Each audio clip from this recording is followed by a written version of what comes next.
Assalamualaikum warahmatullahi wabarakatuh. Anak-anak sekalian, minggu yang lalu kita sudah belajar tentang lambang atom, kemudian rumus kimia yaitu rumus molekul dan rumus empiris. Pada kesempatan ini kita akan melanjutkan materi kita tentang perubahan materi. Secara garis besar, perubahan materi ada dua. Yang pertama perubahan fisika, yaitu perubahan yang tidak menghasilkan zat baru. Contohnya, perhatikan ini ada tiga benda. Yang pertama es, kemudian yang kedua air, yang ketiga uap air. Kemarin sudah kita pelajari bahwa segelas air ini terdiri atas banyak sekali molekul-molekul air, yaitu H2O.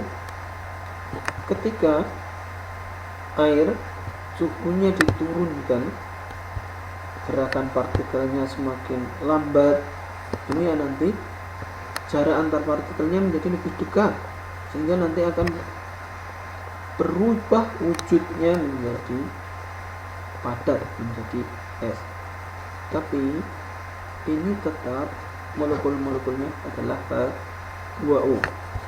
Demikian juga ketika dipanaskan energinya meningkat, maka jarak partikelnya menjadi lebih jauh, berubah menjadi uap, tapi tetap molekulnya H2O. Maka perubahan air menjadi uap air menjadi es, ini tidak menghasilkan zat baru. Semuanya adalah H2O. Perubahan air membeku, es mencair, uap air mengembun, semua ini merupakan contoh-contoh perubahan fisika. Demikian juga semua perubahan wujud merupakan contoh perubahan fisika, seperti kapur barus nukleum, kemudian proses destilasi minyak bumi menjadi berbagai produk. Nah, ini juga termasuk contoh perubahan fisika. Kemudian jenis perubahan yang kedua adalah perubahan kimia, yaitu perubahan yang menghasilkan zat baru. Contoh perubahan kimia, proses pembakaran kayu. Kayu dibakar menghasilkan apa? Menghasilkan gas. Kemudian menghasilkan apa lagi? Menghasilkan arang, menghasilkan abu. Antara sifat kayu dengan arang ini merupakan dua jenis benda yang sangat berbeda.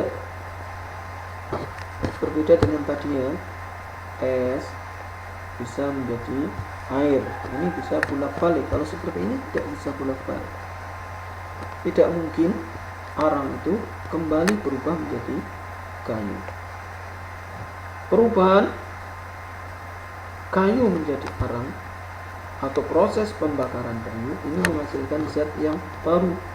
Nah, proses seperti ini namanya perubahan kimia. Nah, berikutnya untuk lebih detail, perubahan kimia ini ada ciri-cirinya ya. Jika salah satu ciri ada, maka kita patut menduga perubahan suatu materi itu merupakan perubahan kimia. Ciri perubahan kimia yang pertama, terjadi perubahan suhu. Nah, ini contoh perubahan suhu ya, ketika ada besi dipanaskan. Tapi ini bukan merupakan perubahan suhu yang menjadi ciri perubahan kimia. Kenapa? Karena semua benda kalau dipanaskan suhunya akan meningkat. Nah, yang menjadi ciri perubahan kimia kalau seperti apa? Nah, ini misalnya ada karbid yang direaksikan dengan air. Karbid mula-mula suhunya suhu ruangan, air juga suhu ruangan. Ketika dicampurkan Maka bagaimana? Ini yang laki-laki pernah bermain seperti ini ya. Ini akan teramati ada gelembung-gelembung, kemudian suhu airnya akan meningkat. Nah, perubahan suhu yang semacam ini, baik meningkat atau nanti meningkat dan turun, inilah yang merupakan ciri perubahan kimia.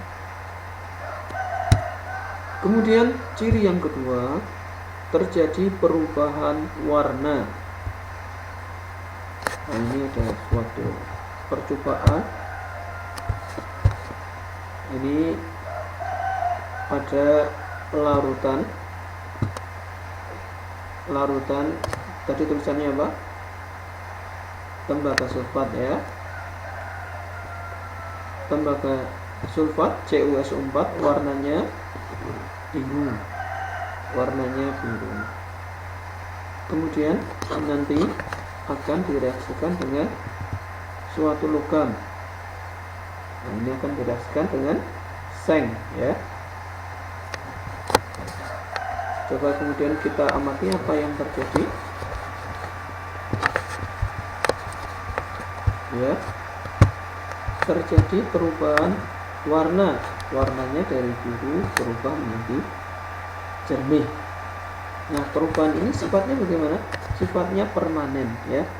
Berbeda dengan tadi ada proses pemanasan besi, memang dia berubah warnanya menjadi merah ya, tapi sifatnya sementara. Nah, yang kalau terjadi perubahan warna permanen seperti inilah yang merupakan ciri perubahan kimia. Kemudian yang ketiga, ciri perubahan kimia yaitu menghasilkan gas. Ini ada larutan HCl, asam klorida, kemudian kita masukkan atau dimasukkan ke dalamnya ada pita Mg, pita magnesium. Ketika dicampurkan, kita amati di gambarnya ini terjadi apa? Gelembung gas. Nah, karena ada gas yang dihasilkan, kita menduga bahwa suatu perubahan ini merupakan contoh perubahan kimia. Yang keempat, yang terakhir, terjadi endapan, menghasilkan endapan. Ini tapi kalian harus hati-hati. Kalau ini contohnya ini tepung dicampurkan dengan air. Ini kalau diaduk kemudian mengendap. Ini kalau memang ini merupakan apa ya? Karena pengaruh gravitasi saja, ini berarti bukan merupakan endapan, menghasilkan endapan yang menjadi ciri perubahan kimia. Nah, yang endapan menjadi ciri perubahan kimia seperti apa? Nah, ini ada dua larutan. Yang atas ini adalah untuk menitrasi, ini adalah larutan perak nitrat. Kemudian yang bawah ini adalah larutan yang mengandung ion klorida ya, yang mengandung ion klorida. Ini kuning kalau jernih ya, kemudian ini juga jernih. Nah, kemudian setelah dicampurkan, ini ternyata timbul kekeruan seperti ini. Nah, timbulnya kekeruan karena adanya endapan. Nah, endapan seperti inilah yang dari larutan bening, kemudian timbul endapan seperti ini. Inilah yang merupakan ciri perubahan kimia. Kalau salah satu dari keempat ciri tadi apa? Terjadi perubahan suhu, terjadi perubahan warna, menghasilkan gas, menghasilkan endapan. Kalau salah satu dari empat itu ada, maka kita patut menduga suatu perubahan materi merupakan perubahan kimia. Salah satu ada merupakan perubahan kimia. Jika keempat-empatnya tidak ada, maka merupakan perubahan fisika.